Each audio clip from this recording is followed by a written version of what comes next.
I found out that I'm the other woman and I'm married.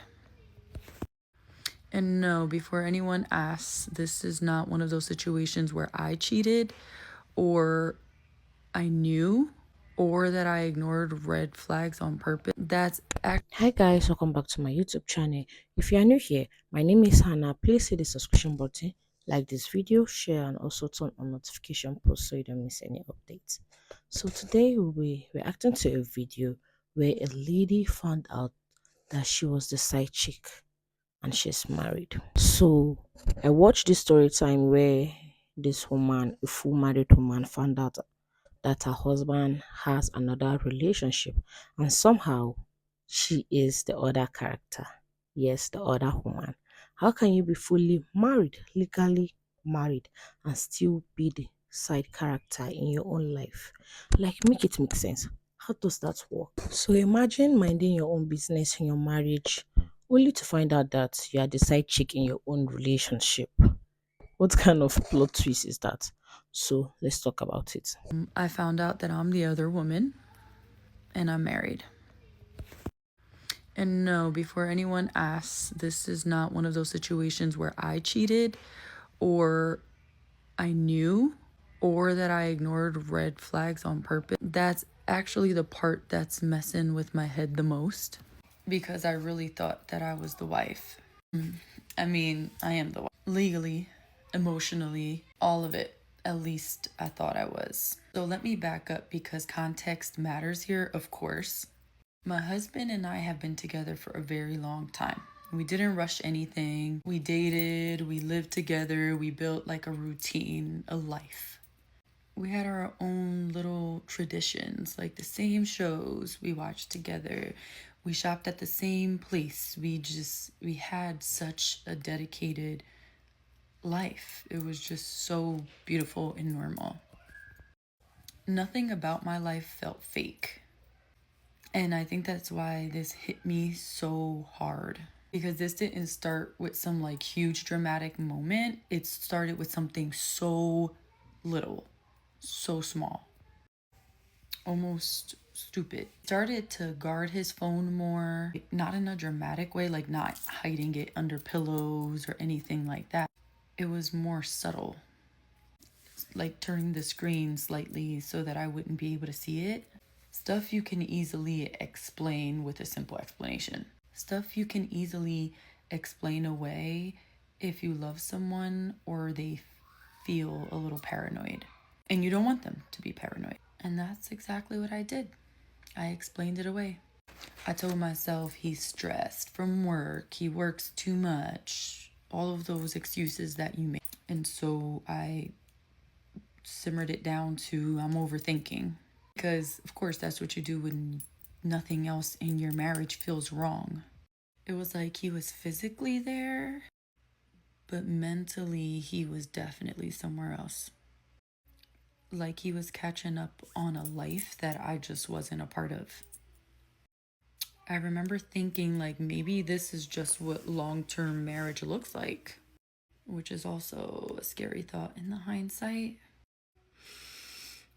So, here's the thing I wasn't snooping, I wasn't like digging, and I wasn't trying to catch him. It was just one night I needed a document. Like, I think it was like an insurance document. And his email was logged into our Apple computer, which isn't weird because we always had each other's stuff like that. But I searched for the document. Something else came up, an email thread. And the subject line wasn't something like flirty, it wasn't catchy to the point where I almost didn't read it. Almost. I'm not going to read messages or anything like that, but I will say this. It didn't sound like an affair, it sounded like a marriage. It was the tone, the familiarity, like the way that she talked to him and the way that he responded. There wasn't like secrecy in the language. There was nothing like, no, we shouldn't be doing this, no guilt. It was definitely domestic. Plans, jokes, routines, travel, all of it. And I remember sitting there thinking, like, why is this woman talking to my husband like she has rights to him? And at first I thought maybe I misunderstood. Maybe I'm misreading the context. Maybe she's exaggerating her role in his life. Because this happens, right? Sometimes people read into things. So I kept reading. Not to invade privacy, but just to get more of an understanding of things. I needed to understand what the fuck I was looking at. And that's when I seen something that made my stomach drop. She mentioned a trip that I recognize, that he told me he went on alone. That's where I'm gonna stop for now. Because what I found after that completely changed how I see my marriage, my judgment, and honestly, myself. And I need to tell this in pieces because I feel like it's a lot. And I know that if I don't slow down, I'm going to skip a lot of very important pieces of information. So, yeah, that's part one. And if you're thinking there's absolutely no way that things can get worse, that's what I thought too. Okay, so after I found that email, I didn't react right away. I kind of just stared at it. Because, like I said, it wasn't flirty, it wasn't sexual, it was domestic, it was normal. Simple stuff like, can you grab almond milk on the way home? And I remember thinking this has to be a mistake. Maybe this is a co-worker. Maybe they're fucking role playing. I have no idea. This is what I was thinking. But then I kept scrolling. And that's when my stomach fucking dropped. There were photos. There was an attachment. And in the attachment, it was photos. Family photos. Nothing like trashy, nothing scandalous. Family photos. There was one of him at the beach with her, with his arms around her, wearing the same glasses. They were both wearing the same glasses, and they were the exact same glasses that him and I bought the year before. And to provide context, she wasn't flashy. She wasn't like an Instagram model. She was a normal woman who, for some odd reason, was very similar to me. Same age range, same hairstyle, like very normal, everyday girl. And the timestamp on the photo was one of the weeks that he told me he was going to be in Alabama for work. But the photo was tagged in LA. So now I'm not breathing normally. I'm scrolling faster. And like I said, they're not sneaking around. They're planning things. Anniversaries, date nights, mortgage payments. Call the fucking contractor about the guest bathroom. Guest bathroom. We don't even have a guest bathroom. Which obviously means he has another house. I start checking dates against our calendar because maybe I'm dramatic, right? Maybe this just looks bad. No. Every single work trip lines up with a memory that they're discussing. And here's the part that broke something in me. On my birthday, the one where he said that his flight got delayed and he felt so terrible because he had to miss dinner, he sent her flowers that same day. And there was an email confirmation within his email that said, "Happy 6 years, my love." It was a confirmation receipt from the flower delivery. We've been married 5 years. So now I'm doing math I never wanted to, never imagined I'd be doing. And I realized something fucking horrifying. He didn't cheat on one of us. He built 2 fucking marriages at the same time. 2 full lives. 2 women folding his laundry, cooking him dinner, doing all the things that married women do for their husbands at the same time. Of course, thinking that they're the only one. And I didn't cry like everybody's saying. Yes, I remained calm, very calm, which was very weird because normally I am someone who overreacts, but I was calm because Now I have to come up with a strategy. So I closed the email. Of course, after I took pictures of everything that I had seen on my own phone, I took the pictures on my phone, so I had my own little evidence. I also created another email at that time that I forwarded the messages to and then went and deleted the sent emails from his, just so that I can have like proof when the time came. And of course, I log out to make it look like I have no knowledge or even had access to this. So he calls that night from Alabama, completely normal. I'm like, hey, babe, how's your hotel? He said, it's fine, it's boring, I miss you. I almost laughed. Instead, I said, I miss you too. So I asked him, okay, well, what did you have for dinner? He said, well, I ordered some room service and a bottle of wine and I'm staying in. But earlier that day, in his email, I saw the confirmation for the beachfront dinner that he had for a table for two with a bottle of wine. So I'm playing along. I'm not confronting him yet. Because if he's living two lives this smoothly, there's more that I need to know. And I want to find out. So I search for her social media.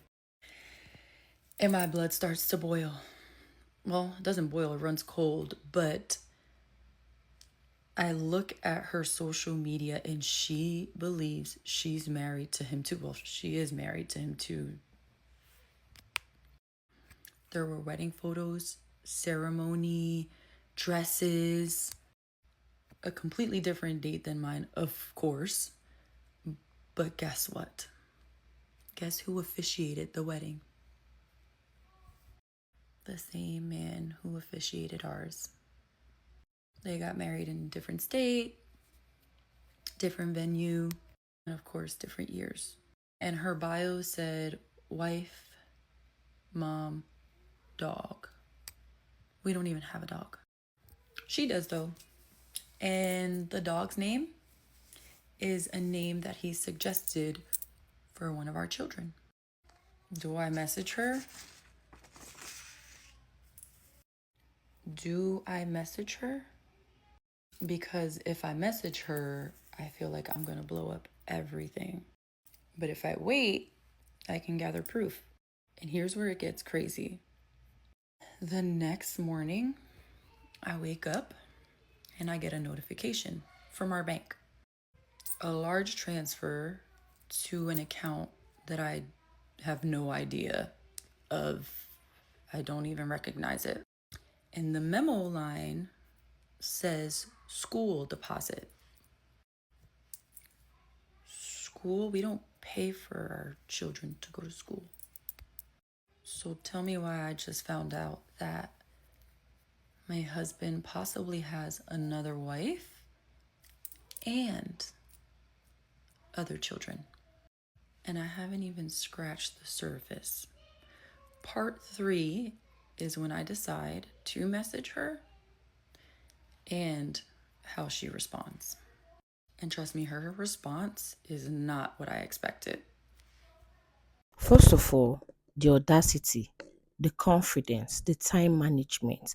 Because tell me, how are you maintaining two relationships and your wife doesn't even know she's competing? Men like this deserve an award. Not a good one though, but they deserve an award. And the painful part is she was doing everything right, being loyal, commitment, and even probably defending her husband in public. And only for her to find out she was basically in a situationship with her own husband.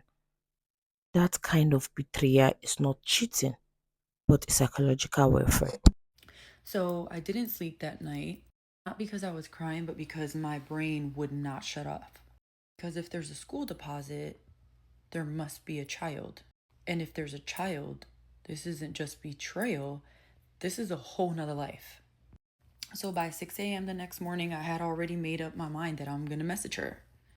But I wasn't going to accuse her because what if she's just as in the dark as I am? So I drafted a message probably 10 times, deleted it, rewrote it, made it less aggressive, less emotional, less unhinged. Finally, I sent a text message that said, hey, like, I know this sounds strange, but I believe we might be married to the same person. I'm not here to attack you, but I think we need to talk. And right when I sent it, I just threw my phone across the bed like it burned me. I fully expected her to block me, call me crazy, or send screenshots to him. Instead, she replied in 7 minutes. 7 minutes. And her message was just, "What's your husband's name?" My stomach dropped because if she was confident, I felt like she would have said his name to me. So I sent his whole name, first, middles, and last. And then I waited. This time it took a little longer. 30 minutes went by, an hour went by, and then finally my phone rang. Not a text message, not a phone call, a FaceTime from her. I almost didn't answer, but I needed to see her face. And when I answered, she looked like she hadn't slept either. No makeup, her eyes were red, shaky breathing, similar to how I was feeling. And the first thing she said was, "How long have you guys been married?" Not, "Who are you? Is this a joke?" How long? And I told her 5 years. She took a deep swallow and said that they've been married for 6 years. 6 years. So she was first, or at least earlier. Then she asked me something so weird and it made my heart pound. She said, "What does your wedding ring look like?" Weird, right? So I held mine up to the camera and she went off camera. She came back and held hers up to the camera. And I can't help but laugh, but they were identical. The same custom engraving, the same bands, but different dates. And it made me sick, like physically sick. And then she asked, "Does he travel for work?" I nodded. Her laugh wasn't like funny, it was like a hollow laugh. Then she said something that I feel, and it is, that made it a little worse. She said, "We have a daughter." And she turned the camera slightly and showed a little girl sitting at a little table who had to be about 4 years old max. And that poor little girl, she had his eyes. She was identical. And I swear I had to mute myself because I could not breathe. 4 years old, which means that she was born a year after we got married. So while I was setting up for our new apartment, he was in the delivery room waiting for his baby to be born. And I finally asked her, "Does he leave town a lot for work?"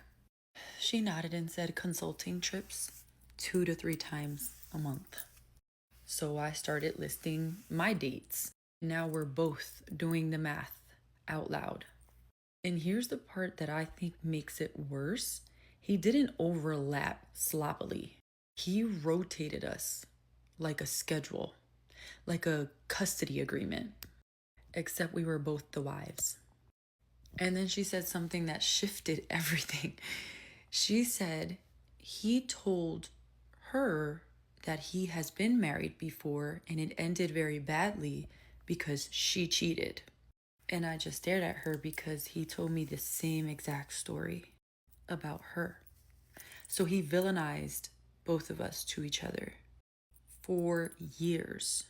We were both the crazy ex in his story while actively being married to him. And then she asked me the question that I felt like I wanted to ask her as well. Are you legally married? And then that's when I realized I hadn't even checked. We both assumed that we were, but what if only one of us is? What if one marriage is real and the other is fake? And if that's the case, which one of us is the placeholder? So now we're not just two betrayed women. We're two women trying to legally find out, or trying to find out who's legally tied to the man that's living a double life. And before we hung up, she said, "I think we need to compare documents, marriage license, tax returns, everything." And then she said something that honestly scared me. He's supposed to be home tomorrow. Home? Which home? Because he told me he was coming home to me tomorrow. And if he doesn't show up there, then I'll know exactly where he really lives. So, part four, that's when we decide whether we confront him separately or together. And trust me, what we found in these documents made this so much bigger than just two wives. That kind of betrayal is not just cheating, but a psychological welfare at this point. But let's be real though, this kind of situationship messes with your self-worth. Because at this point, you'll be asking yourself different type of question like, wasn't I enough for him? How long has this been going on? Who is the real wife here? It really messes with your psychological state of mind. Can we talk about the fact that some men will treat their girlfriend right and leave their actual wife? They will be taking their girlfriends out, giving them attention, giving them money, and the wife will be at home thinking everything is okay. Yes, the wife will be at home thinking everything is okay. You see, that's not cheating, that's wickedness with planning. Yes, wickedness with planning. I honestly feel for her because finding out like that hits different. Because at this point of life, you'll be confused, you'll be embarrassed, see, anger, and it all mixed together. Because you start questioning your entire reality. If you ever find yourself in this kind of situation, please remember you are not the second option. You are not the problem. And marriage is not a competition. You don't need to stay with someone who doesn't respect you. But I want to know, what will you do if you find yourself in this kind of situation as the other woman in your marriage? Will you stay or will you leave? If it's for me, I would definitely pack my bags immediately and leave because I don't need to stay in a place where someone doesn't respect me, where someone doesn't give me attention. Yes, and I'm legally married. I don't have to stay. Please don't forget to share, comment, and also like this video and turn on notification posts so you don't miss any crazy reaction. Thank